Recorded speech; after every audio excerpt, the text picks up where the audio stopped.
So welcome everyone, and welcome to those listening on YouTube. We appreciate you.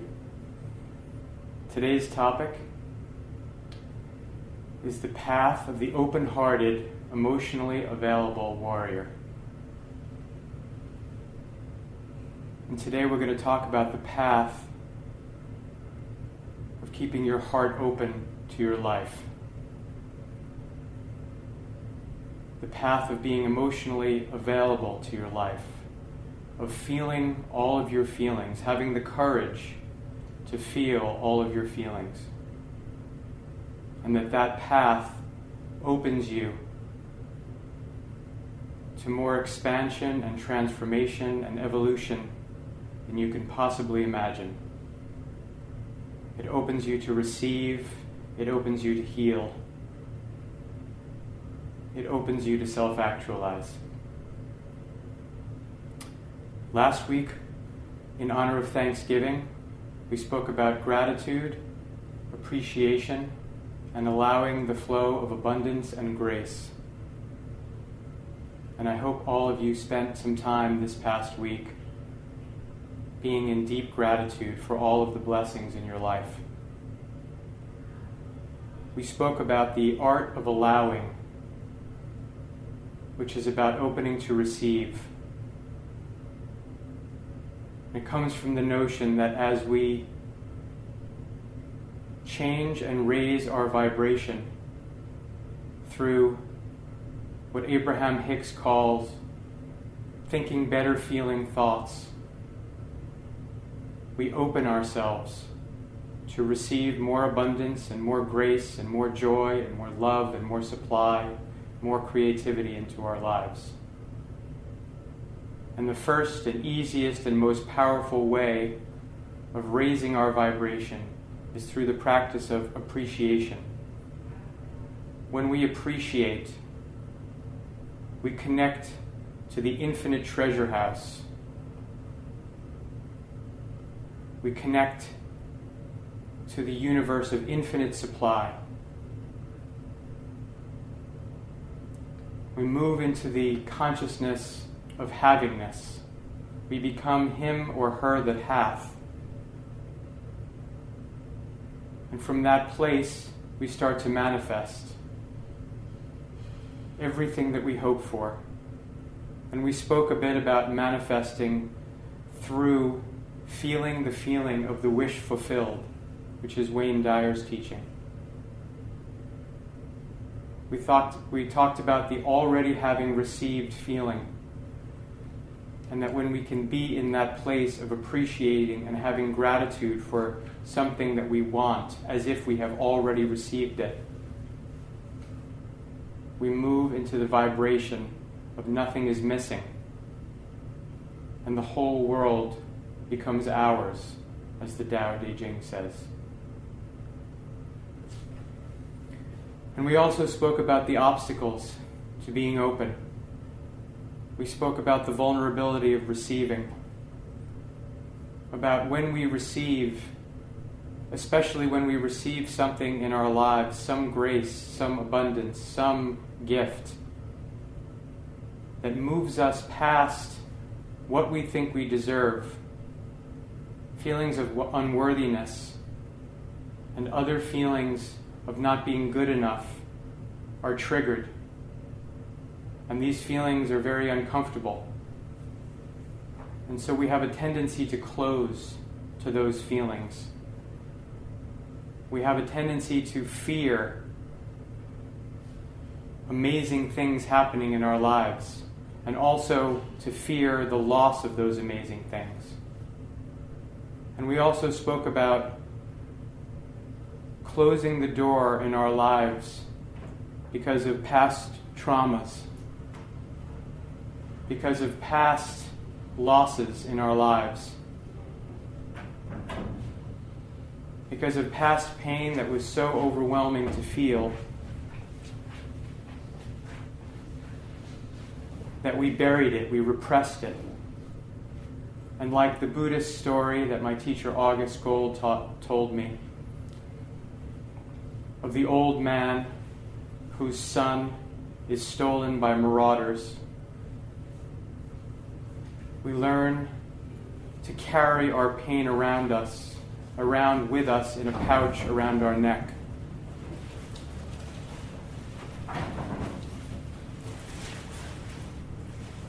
And when we carry that pain in a pouch around our neck, we close the door to any experiences that might trigger us.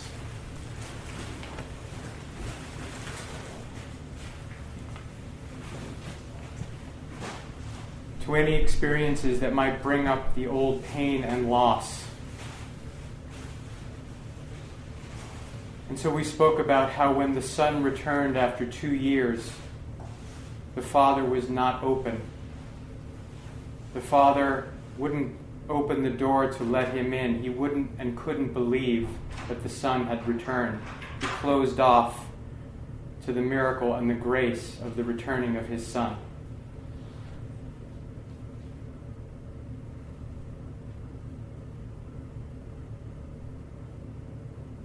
And so we started to look at how we close off to our lives. We close off to the grace and the abundance. And we close off because we don't want to feel the uncomfortable feelings. So today we're going to talk about the path and the practice of the emotionally available warrior, of the open-hearted warrior. In the Shambhala Buddhist tradition, they talk about the warrior as one who lets the world tickle his or her heart. His soft, tender heart, who is open to feel the feelings of life. And that the practice is having the courage to feel all of our feelings. Having the courage to stay present in every moment of our existence. To feel the feelings as they come up. To connect and have contact with the immediacy of our experience.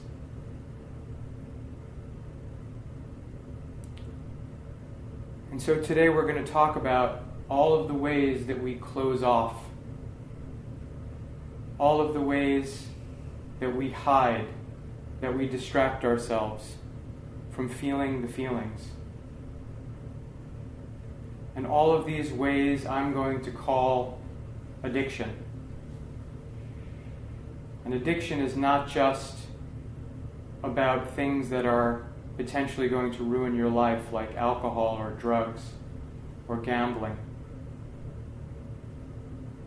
But the essence of addiction is the habit of escape. When something happens that we don't like, we want to escape. We want to run away. We want to distract ourselves. It's too much to feel. We want to repress it. We want to act it out. We want to eat it away, drink it away, shop it away, distract ourselves in any way. The essence of addiction is that we reach out to the world to no longer feel what we feel, to numb ourselves to the pain of being human.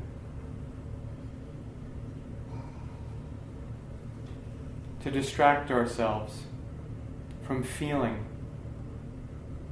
We judge some of the waves of our existence as not being good or acceptable. They're not fun. They're not pleasant. They're not what we wanted to happen. And so we want to flee. We want to escape.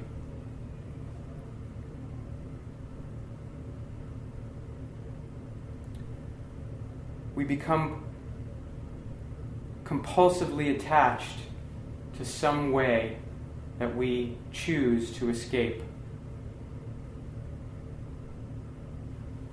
So the essence of addiction is about seeking comfort, seeking wholeness, seeking distraction, seeking feeling better through any object. So what's important to remember is that it's not the object itself. It's not about there being anything wrong with alcohol, or with food, or with chocolate, or with your iPhone, or with online shopping, or with going to the gym. It's about the energy with which we seek something through that object. We seek feeling better. We seek escape.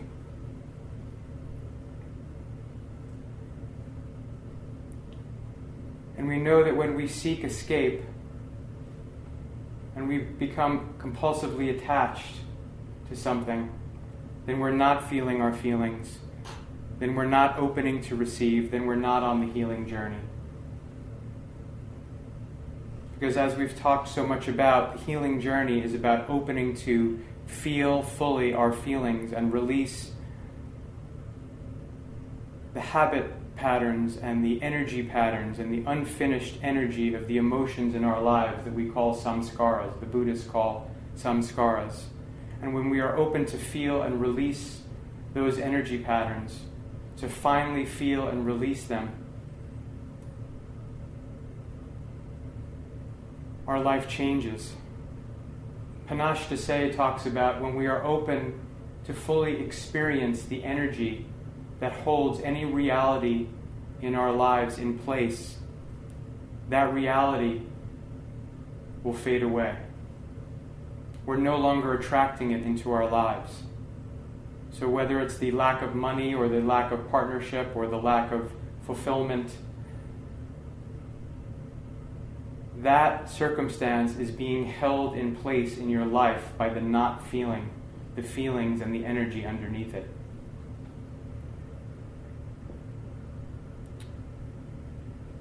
And so I just wanted to share a bit about my addictions.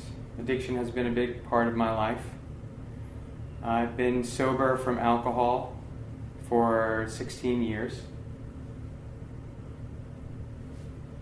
And really, even though I stopped drinking 16 years ago, the pattern of hiding, the pattern of compulsive attachment to objects and behaviors lives with me today.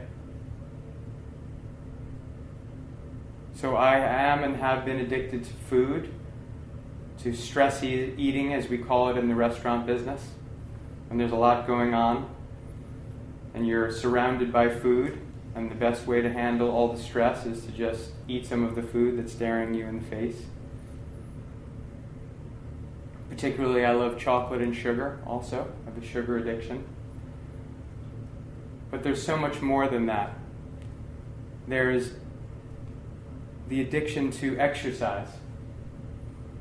Now, exercise can be very healthy for you. It can make you look and feel great. It's good for your heart. It's good for your mind. It's good for your body. There's nothing wrong with exercise. But when you have a compulsive attachment to it, when you seek happiness and wholeness and self-esteem through exercise, it becomes compulsive, and it was for me for 25 years. And so on the outside, it looked very much like I was in great shape. People admired that about me. But really, it was coming from a place of not feeling my feelings, of throwing myself into the gym as a coping mechanism, as a defense mechanism, as a protection mechanism. Even attachment to order, to making sure your house or your home or your office is extremely neat and clean. Now, being neat and clean is terrific, but when you have a compulsive need for it to be neat and clean so that you won't feel your feelings of being out of control, of being anxious, of being uncertain, then that becomes an addiction. One of the main things that I've seen in my life is my compulsive attachment to fixing things, to responding quickly, to impulsively responding when things go wrong, when a problem or something that I perceive to be a problem occurs, especially in work, but even at home. And I attack the problem. And what that's looked like on the outside is that, hey, I'm such a good problem solver. I'm such a go-getter. I go after things. And yes, that's true. But where it's coming from is I don't want to feel the uncertainty, the uneasiness, the anxiety, the insecurity of the thing that went wrong. And so I immediately jump into action. And even my seeking approval my whole life, I see that all of the control that was in the way I dressed, the way I looked, my trying to get approval from people by being a good student, by being a good person, a lot of that has to do with not wanting to feel rejection, not wanting to feel the vulnerability of not knowing if people are going to like and accept me, and figuring out ways that I can make sure people like and accept me, and that's if I dress nicely and I stay in good shape and I comb my hair neatly and I'm well behaved and I have some success in my life and I'm a good student or I'm good in business. And so it's not that there's anything wrong with all of those many things. Those things are beautiful and wonderful. But it's the energy, it's the seeking wholeness through, seeking okayness through those behaviors. And so the core or the root of addiction is something that the Buddhists call shenpa, which is the itch and the urge to scratch. It's the compulsive need to react. It's the hook or the trigger. Something happens in your life and the energy of shenpa takes you over. I need to fix this. I don't want to feel this. I need to lash out in anger. I need to attack the other person. I need to have a drink. I need to eat something. I need to go online and shop and spend some money to release this energy, to sap my energy, to dissipate my energy at its source, because I don't want to feel this shenpa, this itch, this burning itch. So we're moving along in our lives and everything is fine and everything is passing through us, and then we're triggered by this itch of shenpa.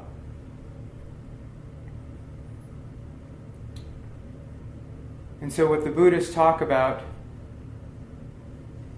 is the art of renunciation or of refraining, of causing no harm to ourselves or others. And my teacher in Buddhism is Pema Chodron, and she's wonderful. And she talks about the art of refraining from scratching the itch. The practice of mindfulness, which we haven't spoken a lot about. And mindfulness is about slowing down and paying absolutely full and close attention to every moment of our lives and how we are feeling and how we are reacting. And only through slowing down and paying close attention can we start to feel the itch or the trigger of shenpa as it begins. And only by being mindful and slowing down and listening and feeling to what's going on with us can we catch ourselves, can we start to refrain from taking the drink, from eating the chocolate, from spending the money, from yelling at our partner, from all the ways that we release, from all the ways that we escape. So this practice is about learning to stay, which I love that phrase. That's a Pema Chodron's phrase. Learning to stay with our uncertainty.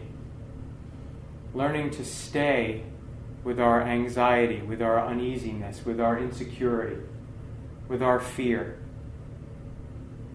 with our anger. Learning to stay connected to our centers, to allow ourselves to move into witness consciousness, to feel our feelings all the way, to not reach out to hide, to escape, to distract ourselves, but to stay with the uncomfortable feelings. The feelings of being out of control. I watched someone come in the room before to use the restroom, and I noticed when he walked in and he saw a couple of people standing around that he didn't know, he stopped and he pulled out his phone to look at his phone. And what I saw so clearly is what I do and so many of us do. We use the phone as an addiction object. We just checked our email and our text messages 3 minutes before. There's nothing new there. But it's a place to hide. When we're standing in the elevator and we look down at our shoes, or we pull out our phone, it's a place to hide. So starting to notice, to refrain, to learn to stay, and not causing harm is about not lashing out when we're angry, when we're triggered, because we don't want to feel what this situation brought up in us, what this person said, and how it made us feel. So we lash out.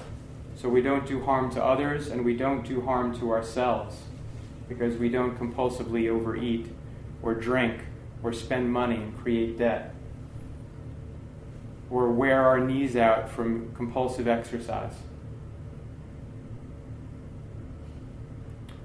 And so this wisdom of no escaping, this wisdom of no escape that Pema Chodron talks about, is the wisdom to stay present for the immediacy of every moment of our lives.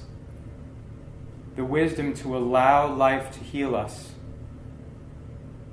to allow the things that we attract in our lives to bring up the feelings that they are meant to attract, that they are meant to bring up, to experience them all the way, to release the samskaras that are attracting situations and conditions in our lives that are smaller than we want them to be. To feel the feelings all the way and complete them so that the reality that we are living in shifts.